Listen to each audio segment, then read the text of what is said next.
to sing with me, just make sure you are muted. Otherwise, it just the voice becomes pretty distorted. There's an echo, and then it doesn't go together that well, especially for the recording purposes. Okay, so make sure you're muted. Okay, let's start. Om Parthaye Pratibodhitam Bhagavata Narayan Swayam Vyasen Grathitam Puran Munina Madhye Mahabharatam Advaitam Ritvarshini Bhagavati Mashtadashadhyayane Am Tvam Anusandhami Bhagavad Gita Bhavadveshini Namo Astu Te Vyas Vishal Buddhe Full Arvind Ayat Patra Netar येन तव्या भारत तैल पूर्णः प्रज्वलितो ज्ञान में प्रदीपः परपान्न पारी जाताये तोत्र वेत्र एक पानये ज्ञान मुद्राये कृष्णाये गीता अमृत दुहे नमः सर्वोपनिषदो गावो दोगदा गोपाल नंदना पार्थो वत्सा सुधीर भोगता दुग्धम गीता अमृतम महत वसुदेव सुतम देवम कंस चानूरमर्दनम देवकी परमानंदम कृष्णम वंदे जगत गुरुम भीष्म द्रोण तटा जयद्रथ जला गांधार नीलोत्पला शल्ये ग्राहवती कृपेन वहने कर्णेन वेलाकुला अश्वत्थाम विकर्ण घोर मकरा दुर्योधन अवर्तनी सोतीर्णा खलु पांडवै रन्नदी कैवर्तका केशवा पाराशरे वत्सरोजमलं गीता अर्थगंधोटकम नानाख्यानक केसरम हरि कथा संबोधन अबोधितम लोके सज्जन षटपदे रह रह पे पिए मानम मुदा भूयाद भारत पंकजम कलिमल प्रध्वंसी न श्रेयसे मूकं करोति वाचालम पंगुम लंघ्यते गिरिम यत्कृपातमहं वन्दे परमानंद माधवम यम ब्रह्म वरुण इंद्र रुद्र मरुतः स्तुन्वन्ते दिव्ये स्तवे वेदे सांग पद क्रम उपनिषदे गायन्ति यम सामगा ध्यान अवस्थे तद्गतेन मनसा पश्यन्ति यम योगिनो यस्य अन्तं न विदुसुर असुर गणः देवाय तस्मै नमः. We finished chapter 11 last week. Vishvaroop Darshan Yoga. And now the chapter number 12 is Bhakti Yoga. So any question, comment on the previous chapter or last week's lessons? Okay, so if not, let's start this chapter, Bhakti Yoga. So this is the last chapter in the series of this Bhakti. Okay, so first is the Karam, then Bhakti, then the Gyan. From time to time, prophets, masters, they either supported or they condemned the worship of the God principle in the form, which some people call it idol worship. So in short, is idol worship justified?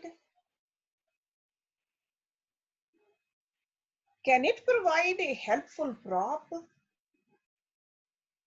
for us human beings? And if it can, what is the exact technique?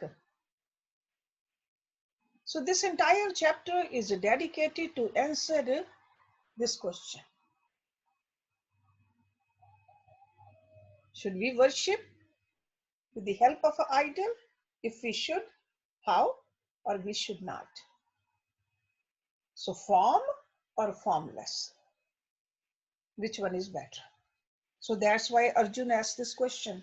Right in the beginning, he says, Evam satatat yukta ye bhagta tvam paryupasate ye cha api aksharam avyaktam tesham ke yog vitmaha. Evam das satat yuktaha, ever steadfast. Ye means these, bhagta, devotees. Tvam paryupasate. Tvam means you. Paryupaste means worship. So worship you. And this you really means the form. Ye means those, cha means and, api is also aksharam, the imperishable. Avyaktam, the unmanifested. Tesham, of those. Ke means which. Yoga vitmaha, better versed in yoga. Those devotees who ever steadfast, thus worship you. And also those who worship the imperishable, the unmanifested. Which of them are better versed in yoga? In yoga. Because if we saw in the last chapter, at the end of the chapter, Lord Krishna gave the assurance to us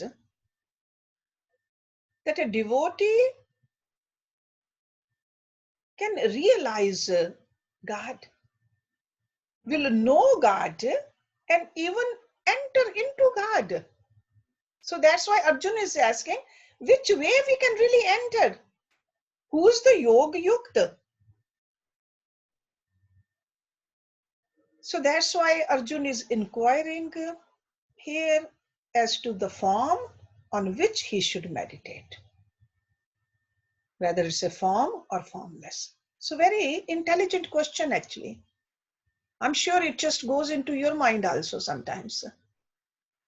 If I'm worshipping, am I worshipping the right way or not? So in philosophy, the unmanifest, see, form we can understand, but what is unmanifest? Avyakt. Avyakt is something which is not directly perceptible to the senses, to the sense organs. So not directly. I cannot see with my eyes, I cannot hear it with my ears, I cannot touch it, I cannot taste it, I cannot smell it. That is called unmanifested. Avyakt. So that's why Arjuna was actually taught in his early studies of the Vedas that Supreme is unmanifest.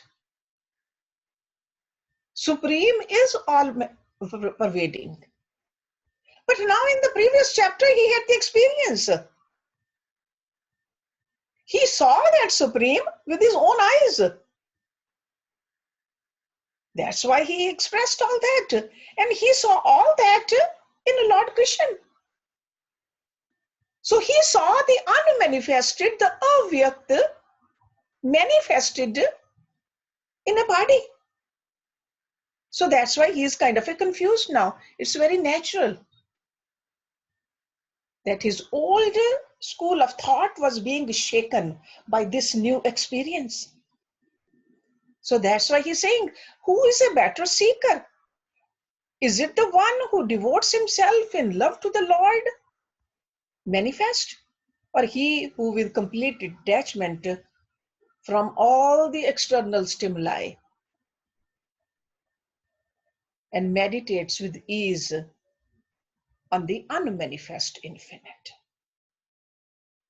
Okay, so this is the question. Even these days, there is a controversy. People argue, they give the reasonings, the logics, just to prove their own point. But we'll see what kind of an answer Lord Krishna is giving it to Arjuna more than 5,000 years ago. Bottom line is, can any symbol represent him? Is it possible? So Lord Krishna starts his discourse with verse number 2. Mei aveshye manaye mama nitya yuktaha upasate shraddhya parya upetate me yukt tamagata. Mai means on me. And over here, when Lord Krishna is saying on me, that means on the form. Aveshya, fixing, manaha, mind. Ye means who, ma means me, nitya yuktaha, ever steadfast, nitya yukta. Upasate, worships. Shraddha with faith, Parya with supreme, Upetaha endowed, Te means they, me means of me, Yuktatama, the best versed in yoga. Mata, in my opinion. Those who fixing their mind on me, worship me, ever steadfast and endowed with supreme faith. These, in my opinion, are the best in yoga. So in this very opening verse, Lord Krishna is pointing out 3 conditions that are absolutely necessary in order that devotion to Lord may yield its promised, whatever he is promising, result. What are these 3 conditions? Fixing their thoughts on me. That is the first one. Thought. What is a thought? Thoughts are in our mind also. Thoughts are in our intellect also. Man and buddhi both. So it is a content of our subtle body. That's what thoughts are. So it's not just sufficient that we sit over here in the body and the thoughts go somewhere else when we are worshipping. Thoughts got to be merged into that supreme. So if we are worshipping with our hands, worshipping with our mouth, our thoughts should also be connected with that. So that's why he said, fixing their thoughts on me. It's avishya word. See the second word over here, may avishya. Sure, I said fixing. That is one way to look at it. But it's not a fixing with like a thought contact fixing.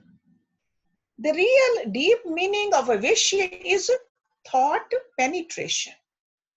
So it's like a thoughts which are just like so focused, they penetrate into God. They just don't only touch God. They enter into God. That's avishya. So devotees' thoughts should gush forward in sincerity, in love towards the Lord. Okay, that is one condition. What is the second condition? Ever self-controlled worship me. That is the second one. It's very necessary to exercise a regular self-control. And what is the self-control means over here? All our, whatever we consider self, we consider our body self also. Our body should be in our control. Our senses should be in our control. So the art of keeping the thoughts balanced, that's a self-control. But thoughts will be in our control only if our senses are in control. So the art of keeping the thought balanced at its point of concentration is called self-control. Okay, so it's like a senses should listen to me, mind should listen to me, my intellect should listen to me. That is it. Ever self-controlled. Worship me. But normally if we are sitting and worshipping God, we are singing the glories of God or we are reading something, our mind is somewhere else. That is not a self-control. Okay. And the third one he is saying, third condition, with supreme faith. Some people think that faith is a blind faith. No.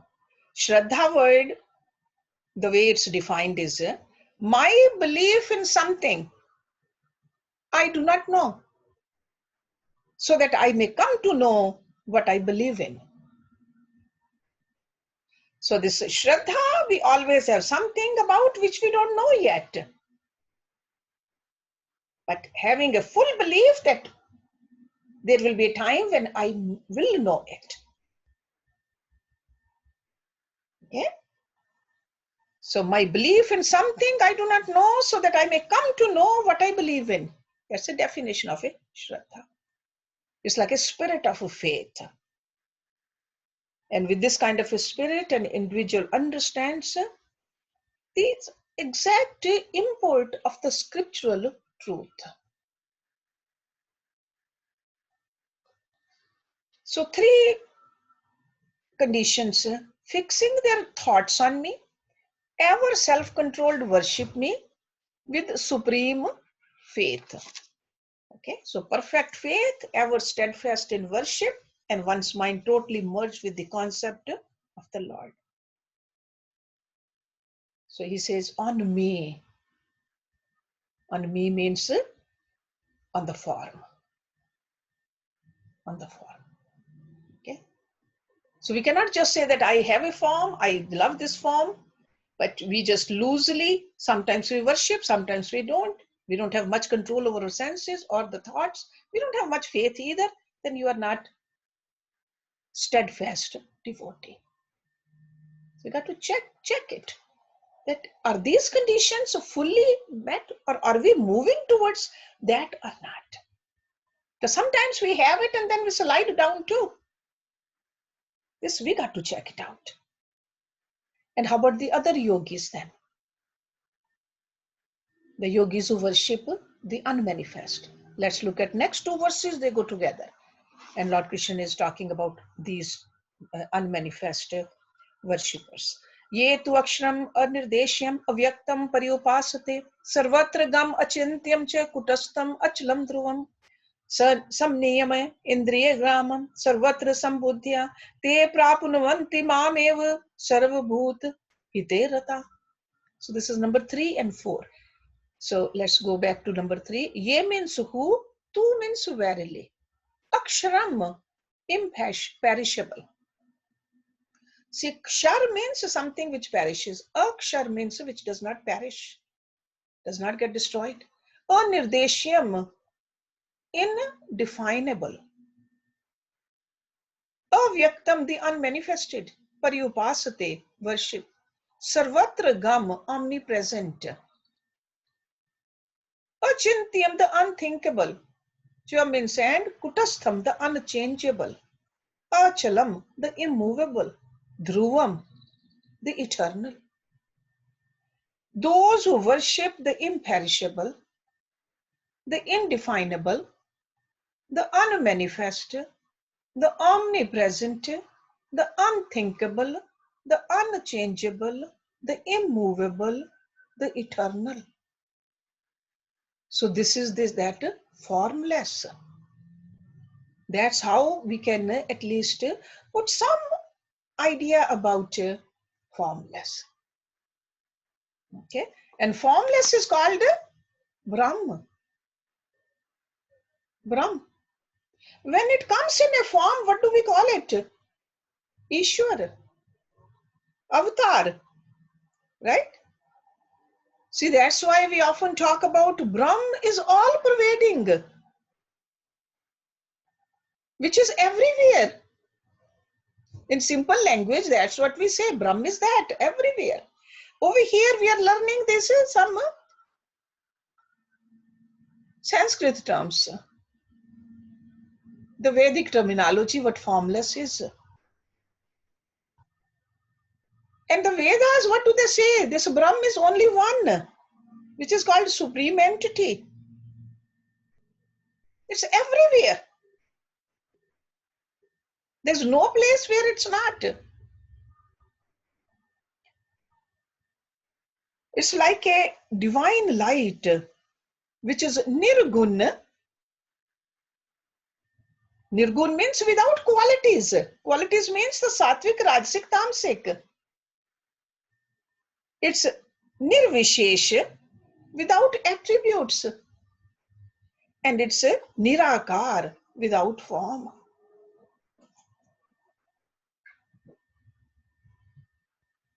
Okay, that is Brahma.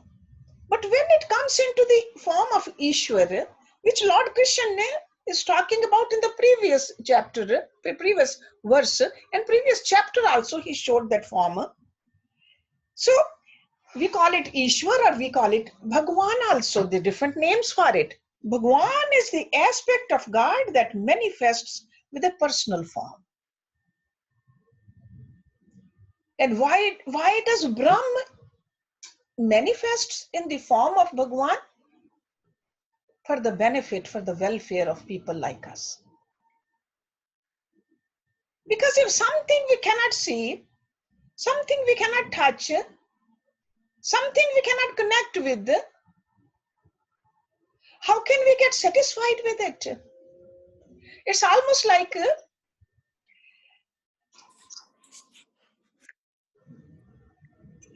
the vapor and the water. If I'm thirsty, somebody just gives me, can they give me the vapors in a bowl to drink? I'm going to need a water to quench my thirst. So that is the difference between these two. So a devotee says, I need the form, because formless is aksharam, anirdeshyam, avyaktam, achintyam, sarvagam, kutastham, achalam, dhruvam. All those qualities, but I really cannot connect with it. Then he says, samniyame indriye gramam. So if somebody worships that, because he says pariyupsapste, worships, but restraining is still needed even if you believe in the formless God. Samaniyame, having restrained, indriya gramam. Indriya gramam means aggregate of all the senses. Eyes also, ears also, nose also, skin also, everything. Sarvatra, everywhere. Sambuddhya, even-minded. Te means they, prapnuvanti, obtain. Mam means me, ev means only. Sarvabhut hite, in the welfare of all beings, rataha, rejoices. Having restrained all the senses, even-minded, everywhere, rejoicing ever in the welfare of all beings, verily they also come to me. So bottom line is, whether you believe in the form of God or whether you believe in the formless God, you got to cultivate the qualities. Almost the similar qualities. In the first one, he said, fixing your thoughts on me, ever self-controlled, and worship me, like love me, with supreme faith. Those three main qualities he said. He did not. Yes. Urmil has a question. Yes, question.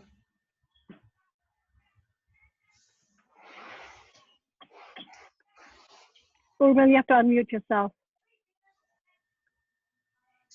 And when we are talking of Bhagwan, and we always say Lord Krishna, should we not say Bhagwan Krishna? Because then we know that we are talking of his reincarnation, the personal form that the stories we have read, or the person who has had as a charioteer a connection with Arjun. So that is the personal form, right? Yeah. In the second verse, when he talks about form, he talks about the form of God. Bhagwan. Any form of God. Oh. Whether it's a form of Lord Krishna or Lord Rama or Lord Shiva or Lord any other form. Jesus Christ or Buddha, any kind of a form. Whatever form you fall in love with, but qualities we need to cultivate are the same. I see. Okay, it doesn't have to be Lord Krishna alone. Okay. Okay, so for some people, Lord Krishna is sufficient. For others, maybe not. Okay. So Okay. out of this Ultimately, the question, the real test is, do we have those qualities cultivated or not? Okay. So, but the key point over here is qualities are needed whether we fix our mind on the formless or the form. or Jesus or Doesn't Buddha. matter. Does not matter. Even in a stone, or in a tree, or in the moon. That's why in the last chapter, the chapter number 10, he gave so many different examples. Whatever you consider God. We don't need to waste our energy and time in arguing about that. All the forms are okay. Okay? So work, we need to do it with our subtle body, with our mind and the intellect and the ego. Okay? So these words I'm sure you're all familiar with. We have talked about. Hershji, I have one question on the same. This Sure. is Raj. Yes.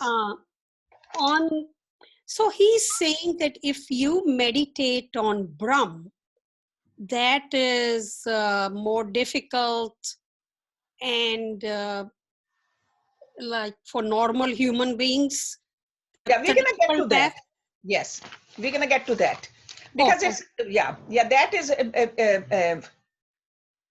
verse number 5 or 6. We'll reach to that. Okay, but over here in these two verses, the main thing is first in the number 3, he talks about the definition of formless. In number 4, he's talking about the qualities which a devotee needs to cultivate. And what are those qualities? Having restrained all the senses, that is number 1.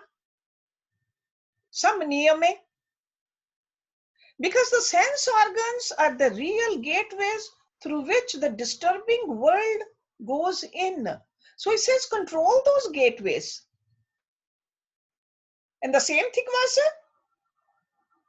for the other group of people too, if you want to just call them two different kinds of people.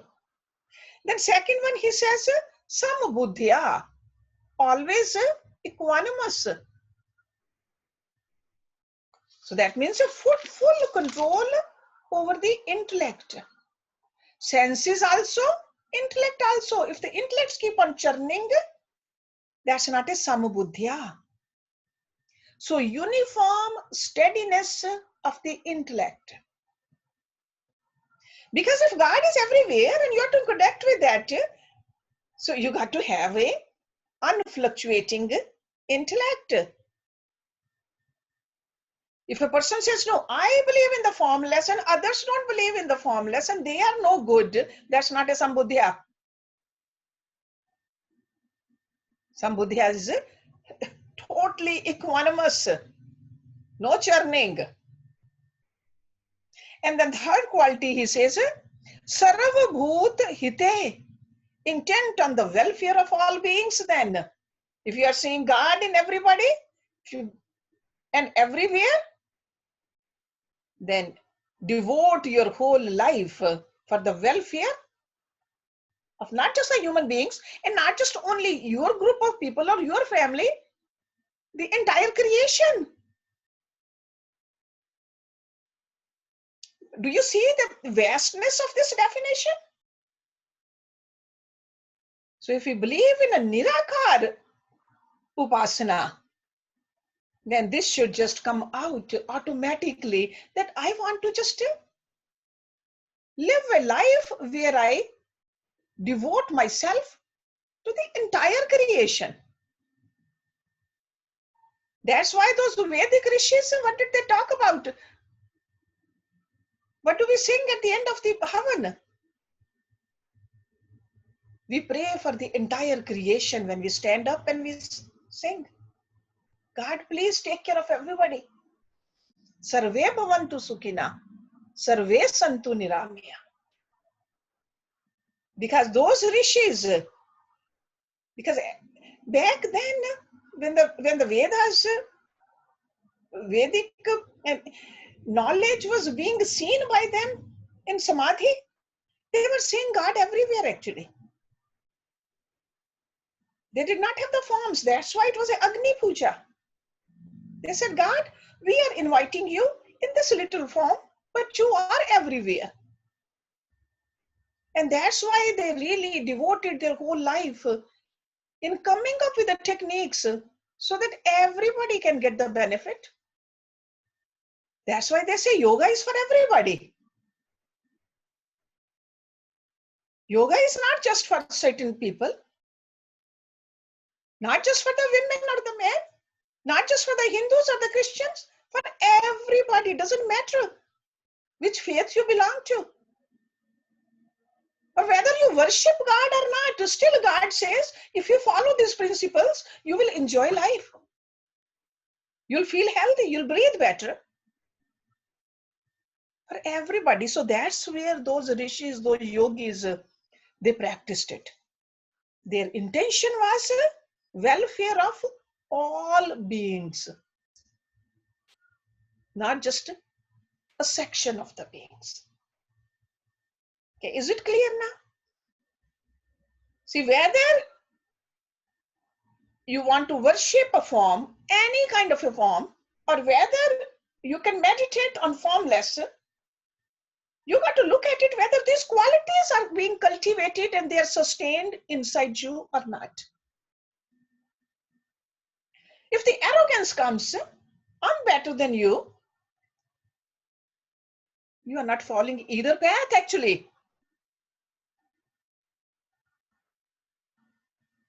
Okay, so very clearly Lord Krishna just in these 3 verses beautifully opened up this all-time controversy.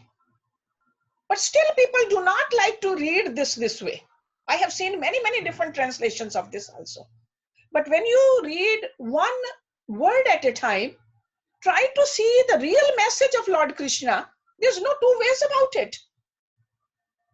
He says just bring those qualities in you.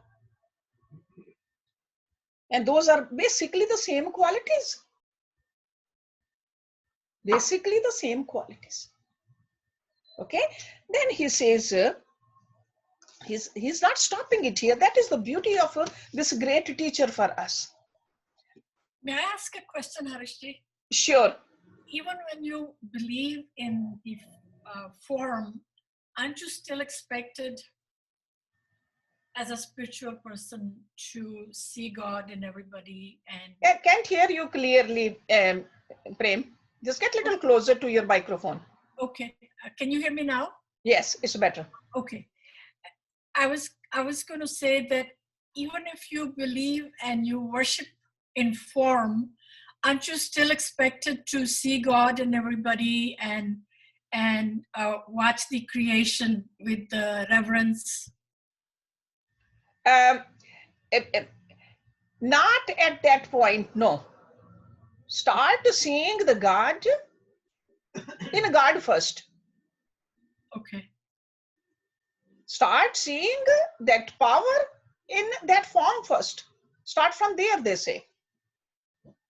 So beginning is easier if you worship form. Yes, that's what he's going to tell us. Okay. Because most of the people do not qualify for this to worship formless. That's too much, a little bit too much. Okay, it's easy to say that God is everywhere, but do Yes. we really, can we see God? We don't even see God in the saints.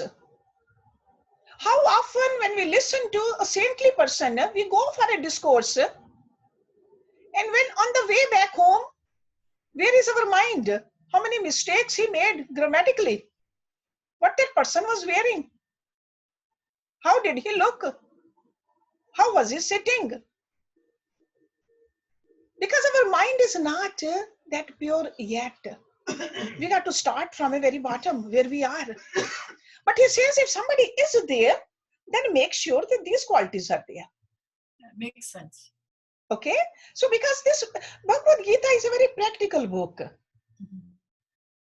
for self-development. So we got to develop ourselves where we are. We should not be fooled by that. No, I am Atma, I am Brahm, I see Brahm everywhere. He says, look at your actions, look at your thoughts, reflect upon them. Do not be fooled by them. Thank you. Okay, so let's look at number 5, how he opens it up further for us. Kaleshaha. Yes. Hershey, before you go on to the next one, I think Tim has something to say. Yes, Kim. Tim? Oh, Jonathan does. Okay, open. Yes. Yeah. I just took it off mute. It was just a quick question. When I heard this verse about the worshiping the formless, it reminded me a lot of the Taoist philosophy that you had been going over. Mm-hmm. But does that seem? Did you notice that as well? Like seeing this unchangeable, inexplicable, invisible, omnipresent force. It feels Yeah. a lot like what they were describing in terms of the Tao. Yeah. Yeah. Because Tao means God, God which is everywhere. Yes, definitely. Yeah, you are right. Okay. Right. So number 5, Kaleshaha Adhiktarate Gati Dukham Dehevadi Avapyate. Kaleshaha, the trouble. Adhiktara, greater. Tesham, of those. Avyakt Asakt Chetasam, whose minds are set on the unmanifested.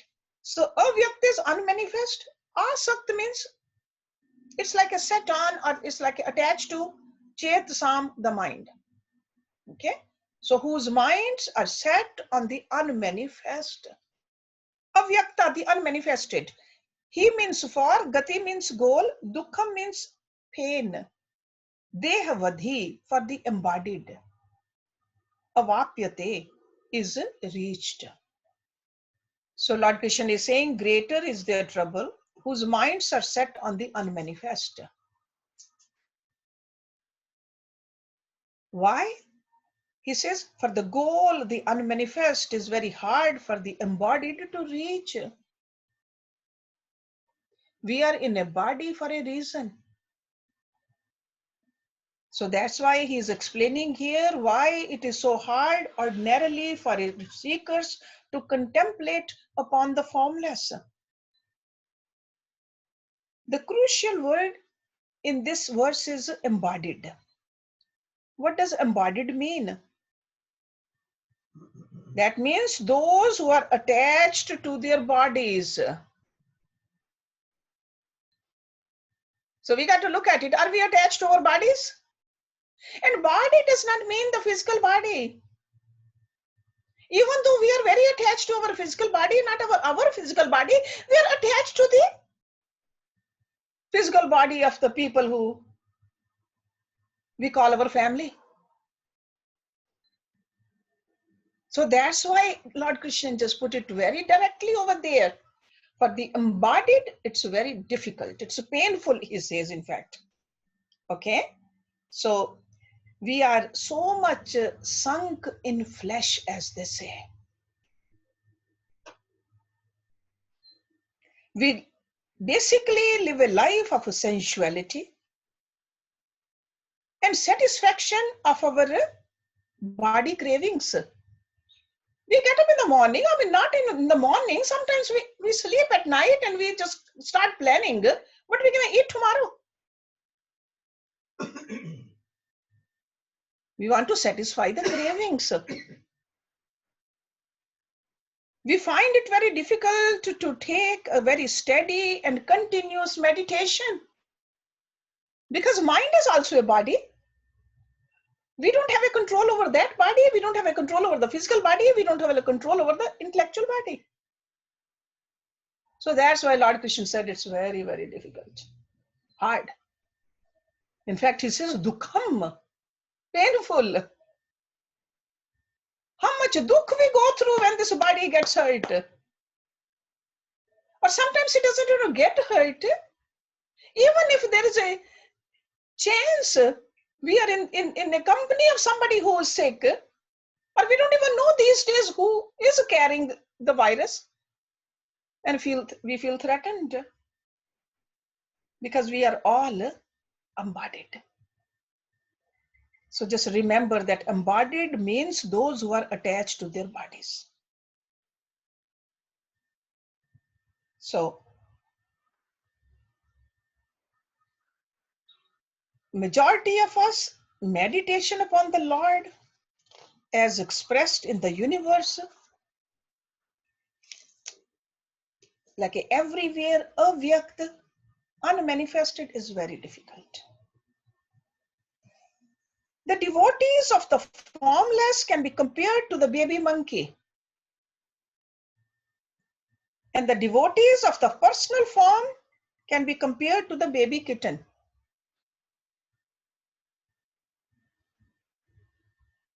Kitten is small, delicate. And what does mother do?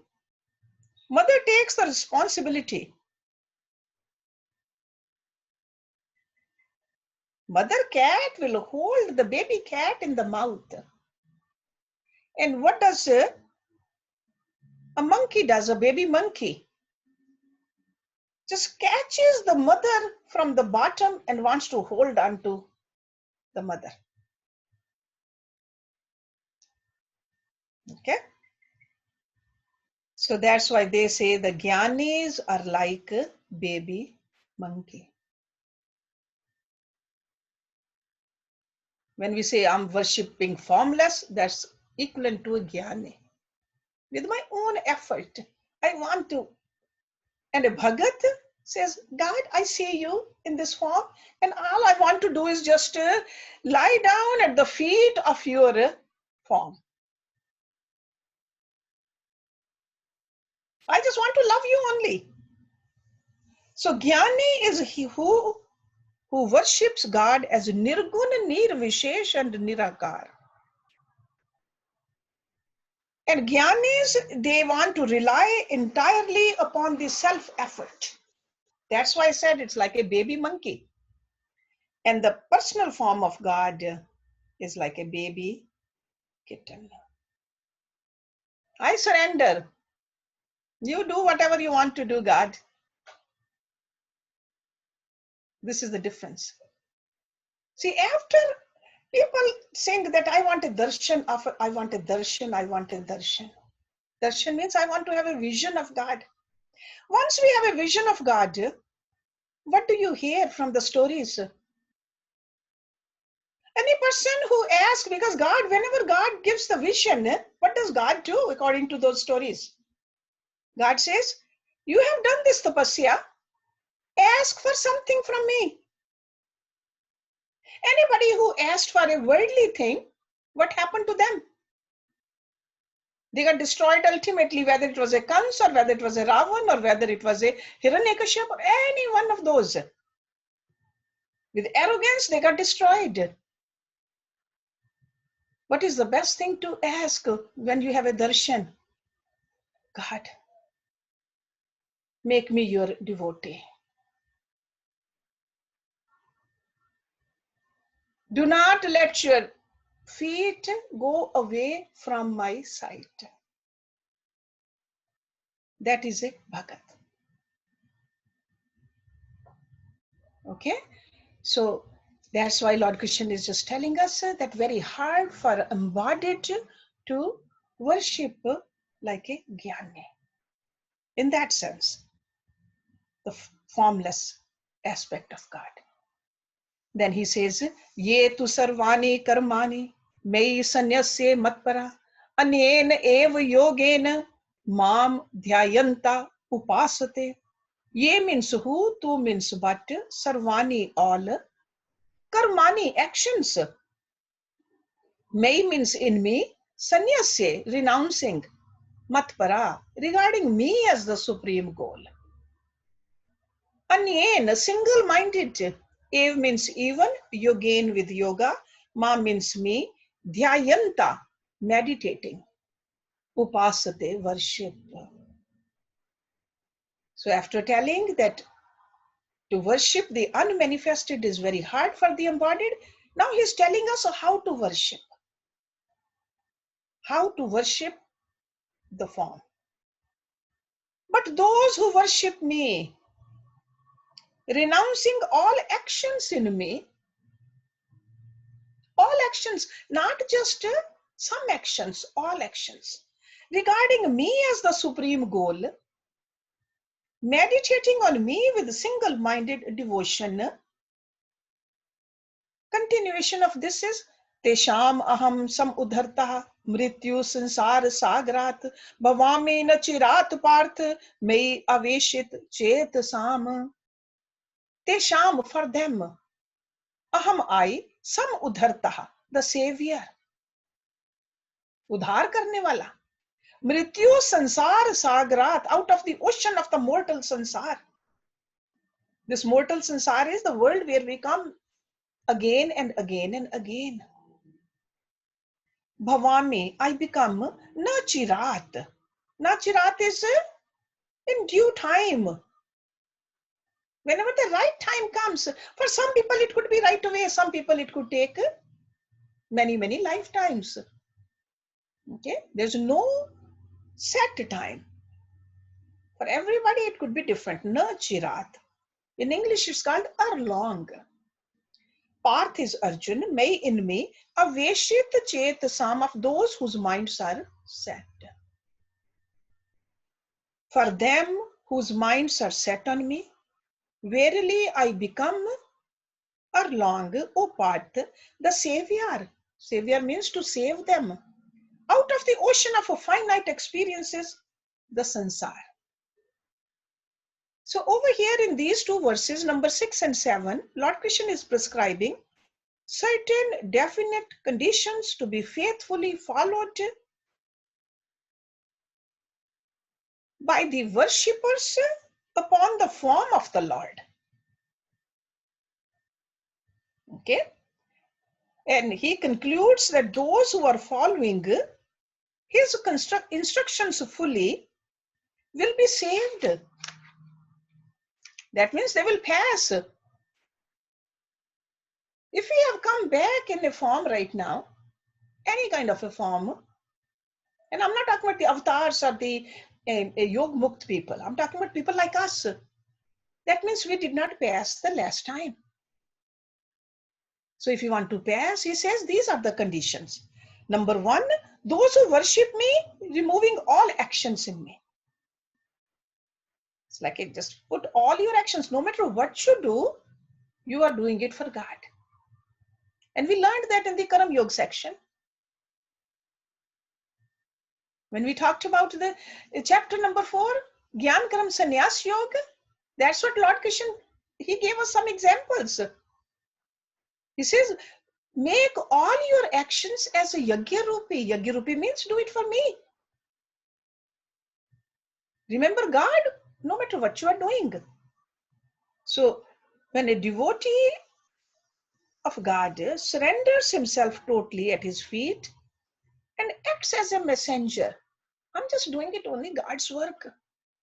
It's almost like a sales representative of a company goes outside to sell something.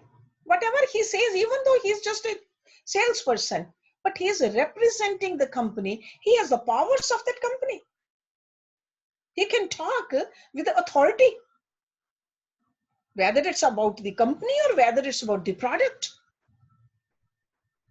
Okay, there is a lot of assurance given in his words to give it to the customers. The same thing over here.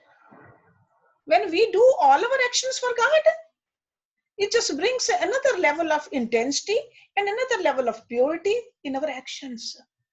So that's why he says, those who worship me, renouncing all actions in me. And then second condition, he says, regarding me as the supreme goal. A devotee is advised not to take up religion as a part-time entertainment. Because normally we think in the morning and in the evening we have done some puja and we are done with it. Once a month we'll go to the temple or the ashram and our job is done. But if you want to reach to this level, Lord Krishna says, regarding me as the supreme goal, no matter what you are doing, the supreme goal should be in your mind constantly.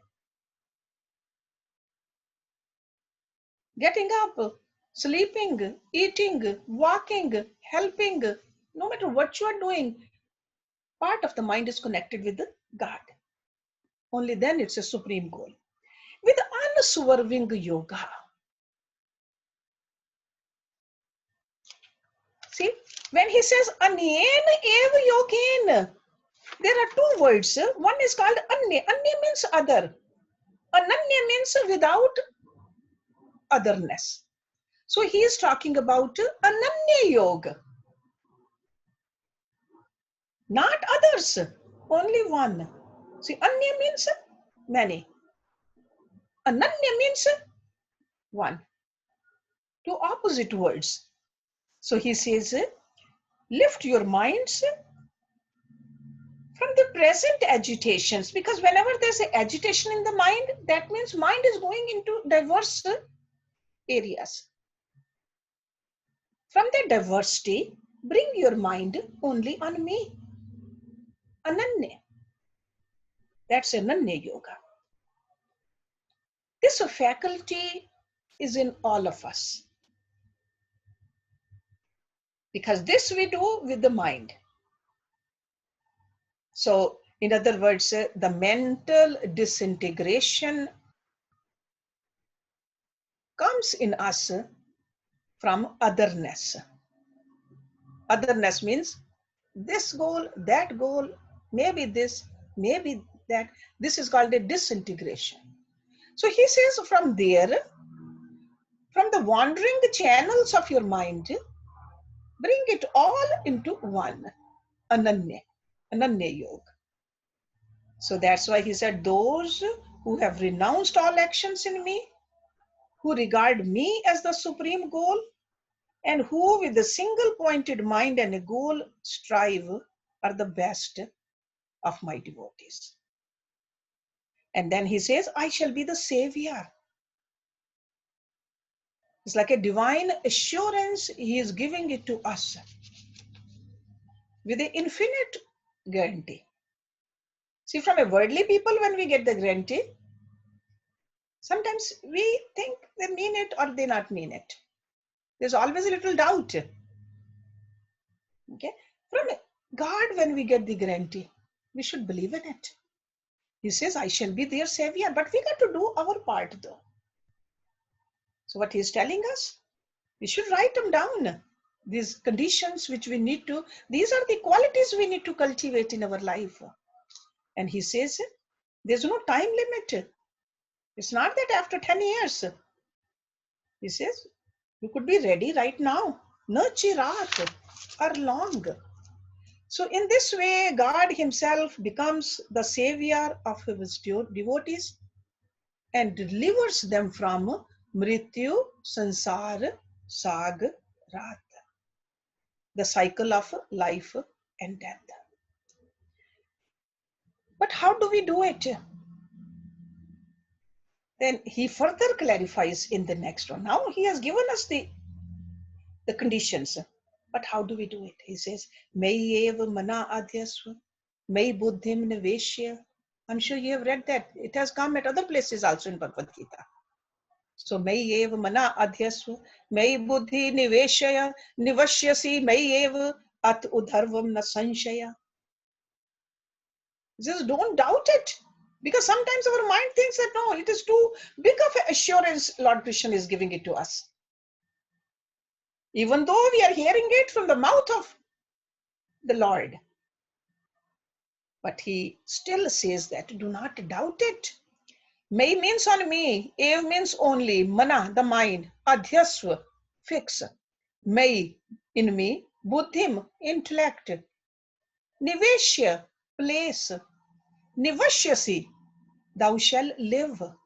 May in me, Ev means alone, at udharvam, hereafter, na sanshya, don't doubt. So he is asking Arjun to do two things here. Fix the mind on me and also surrender the intellect to me. And we all know these are the two functions of mind. Right? Mind and intellect. It's not like a two different pockets in us. It's a subtle. There's no pockets. According to the function, we call it a mind. According to a different function, we call it an intellect. Whenever, yes. Just a gentle reminder, 11:28. Okay, let me just finish this thought and we'll end the class.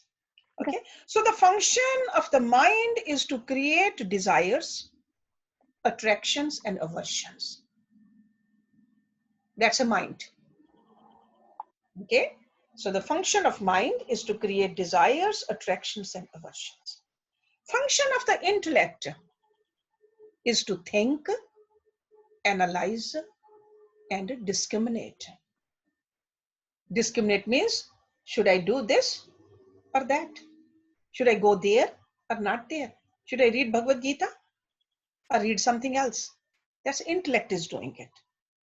Okay, so that's why Lord Krishna is saying, both of them fix on me. Fix your mind on me only. Place your intellect in me.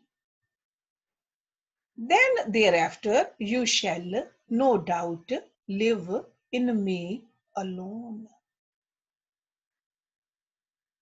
Okay, we'll start our next week's class from here, because Lord Krishna is going to give us, if we can do this, he says do this. If you cannot do it, he gives us another alternative. If we cannot do it, another alternative. And if we cannot do that, another alternative. There are 4 alternatives Lord Krishna is going to give it to us. Because it's not that if you cannot do it, according to this philosophy, Bhagavad Gita philosophy, Lord Krishna's philosophy, or the Vedic philosophies, if you don't do this, you're going to go to hell. No, that's not how it works. Hell is not even a word. It's not a place where God will send us. No. He says, you are part of me. You have gone out to play. Ultimately, you all going to come to me.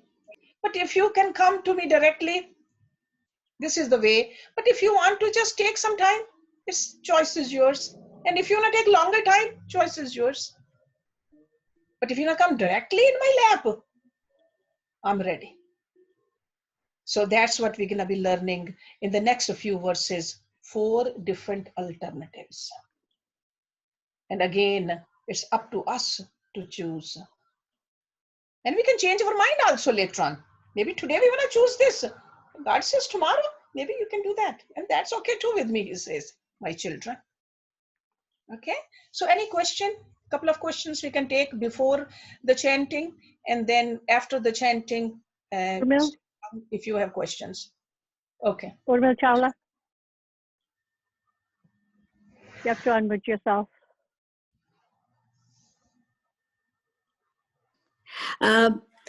When we continue this lesson next Sunday, I would like you to elaborate more on surrendering of the intellect to God, because I thought we are supposed to think and develop the art of discrimination, which is the intellect part.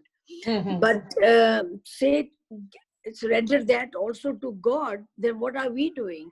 So the art of surrendering, but at the art of thinking and discriminating, I like to elaborate on that, because if I surrender to God, then what am I doing on my own?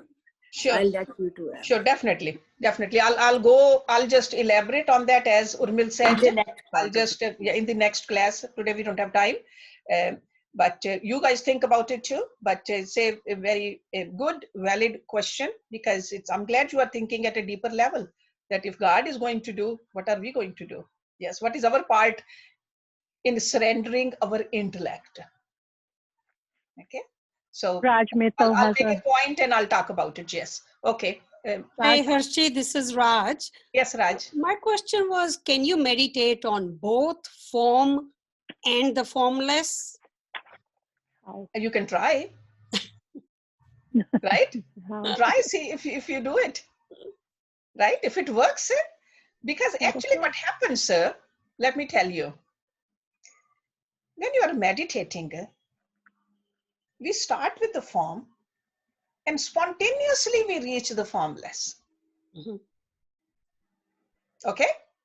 That is like I'm just telling you right. Experience of the deep, seasoned meditators. Because if we think that, no, I'm going to meditate today on the formless, what will happen is you are actually meditating on the form. If somebody says light, what is light? A form. If somebody says, no, I'm going to do it only on the mantra, that is a form. Those are all forms. Okay, light is a form. Mantra is a form. Sound is a form. Form is not just only a physical form. They're all forms. So from the form to the formless, we reach spontaneously. That's why in Ramayana, when we read, what do they say? Ram's color?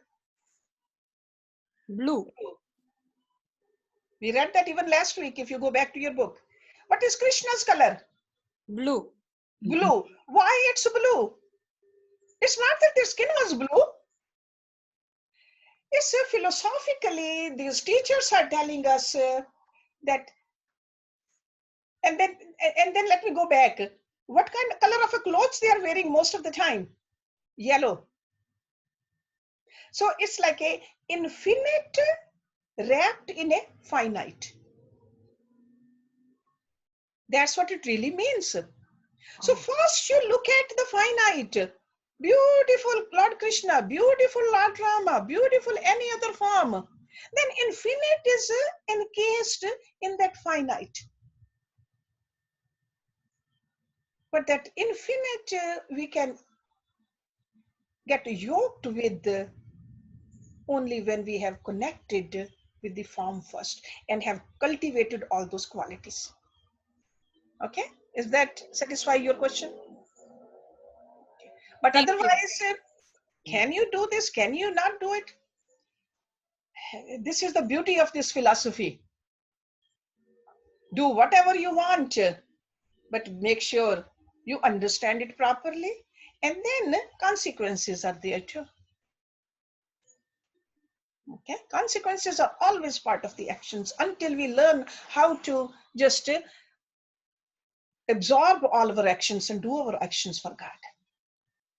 Then the consequences are still there, but consequences are beautiful. Then there's a grace, there's a love, there's a correction, right? So, okay, we'll take more questions. Yeah, Urmil is showing her beautiful book. The books have come. I have those copies at the ashram also, if you want to pick it up. And I'm sure you received the email from many. So it's a very beautiful book. So if you have not gotten a copy, please pick it up. Okay, so or look at the email from many. So many, if you can put that little chanting. Okay. Yeah, email was End sent. this class after that. Okay. Namaste, Hershi. Namaste, namaste, Padmini.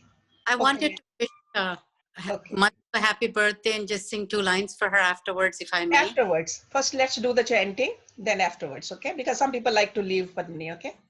All right.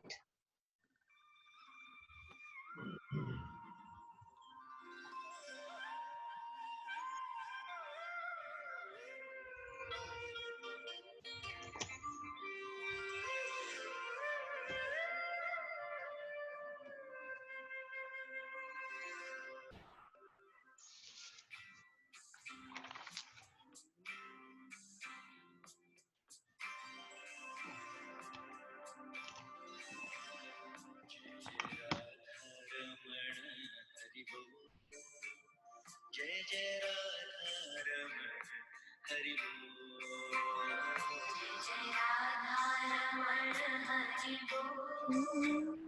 जय जय राधा रमण हरि बोल जय जय राधा रमण हरि बोल जय जय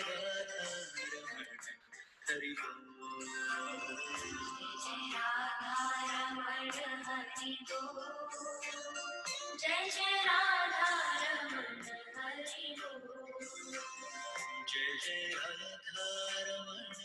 हरि बोल जय जय राधा रमण हरि बोल जय जय राधा रमण हरि बोल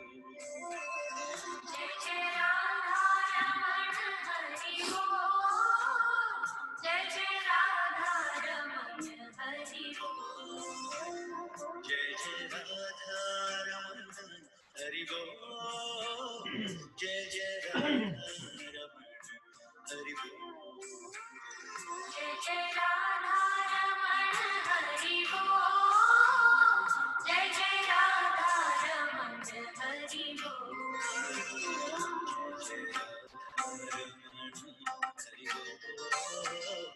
जय जय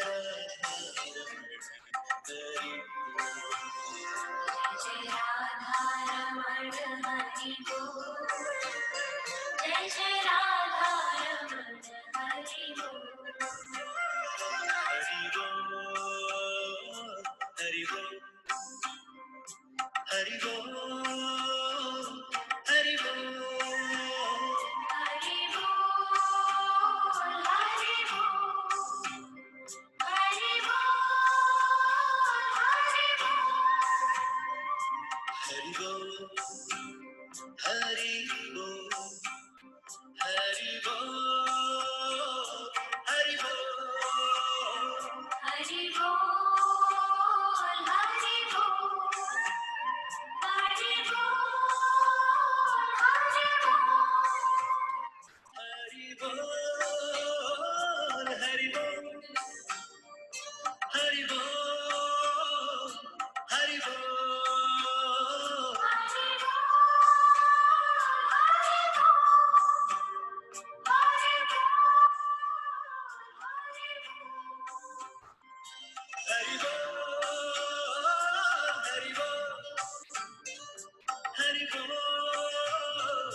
हरि बोल हरि